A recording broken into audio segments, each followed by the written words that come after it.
everyone, welcome back. In today's lesson, we are going to be talking about the Age of Chivalry. There's a common phrase that says that chivalry's dead, and we'll let you decide that. So we're going to be talking about knighthood, how you became a knight, what was expected, what a knight is, and talk about what this idea of chivalry is. So make sure you're in your interactive notebook and you're following along.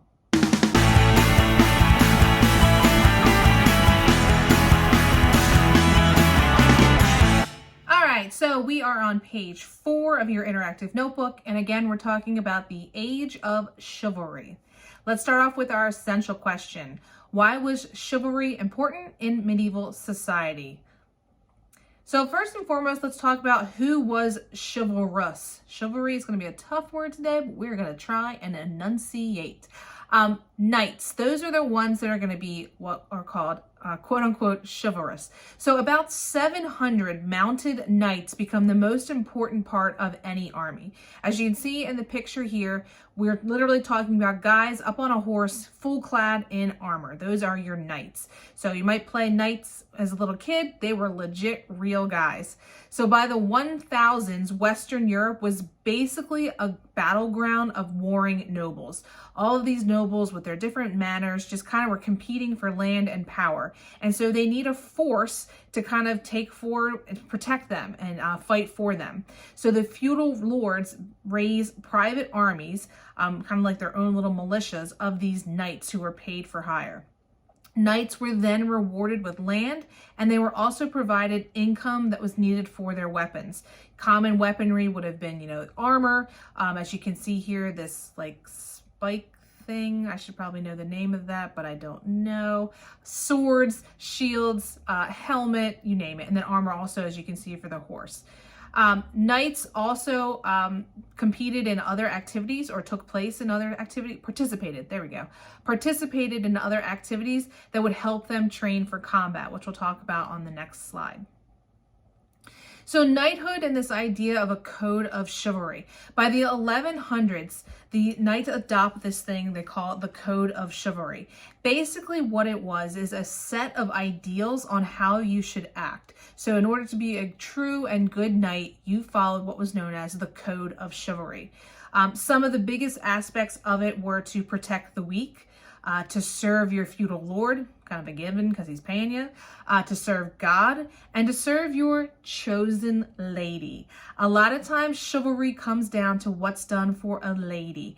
You may have heard someone say, like I said before, chivalry is dead. The idea of chivalry in the, what are we in, the 2020s? I don't know what do you call this decade? I don't know. But, opening a door for someone, paying for dinner. I don't know. All those types of things have been kind of credited to being chivalrous. And you can be chivalrous to other people, not just like your significant other or the girl you're going after or whatever. It could be holding the door for a stranger. That's chivalrous. So knighthood started for a young man around the age 7. So kind of think back, very similar to our ancient Spartans who sent their young boys off at the age of 7 to train and become Spartan warriors. But if you wanted to be a knight, boys were sent off about age 7. Usually they were knighted around the age of 21. There's lots of stuff that went into it, different pieces of training we're not necessarily going to get into here, but you are more than welcome to look it up on your own. Maybe I'll try and post a video at the bottom that shows kind of the steps of knighthood. But they went through different trials and tribulations and training and things like that. And then again, by 21, they become an official knight. Knights also gained experience through wars. That's kind of hands-on experience, fighting in a war. And then also they competed in things known as tournaments, which you can see in the picture here, which would have been one of the aspects. Tournaments were basically, you could go and not participate. Well, if you're the knight, you're participating, but you could go and spectate. There we go.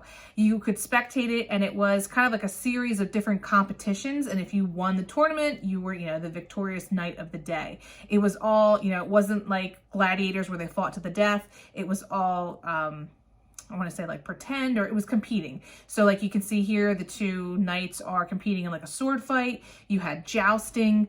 There was different events that they participated in, and it was all to help serve in training as well as being like an entertainment sport. There's a lot of literature that comes out of this time period. There's a lot of like epic poems that come out, and it's all about, you know, the hero, the knight hero, and his good deeds and his adventures and his experience in war and all kinds of things. They come out during this time period.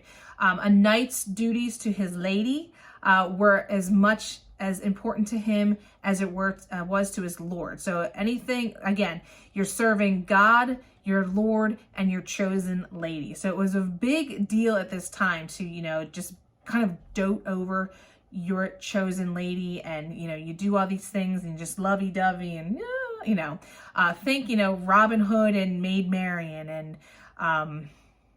I can't think of any other knights, and King Arthur, and Guinevere, or whatever. So all of these, you know, it's based off of this time period. We also have traveling writers or musicians / poets known as troubadours. They would write and sing kind of these short little verses or these little poems or these ballads, and they would travel town to town, and they were just kind of like on the road entertainment that comes out of this time period. Lastly, let's talk about the ladies' role during this time period, women's role in the feudal society. According to the church and feudal society, women were seen as inferior to men. And that goes into a lot of chivalry for why, you know, women had to be taken care of, I guess we'll say, is because they were inferior. So men had to take care of us.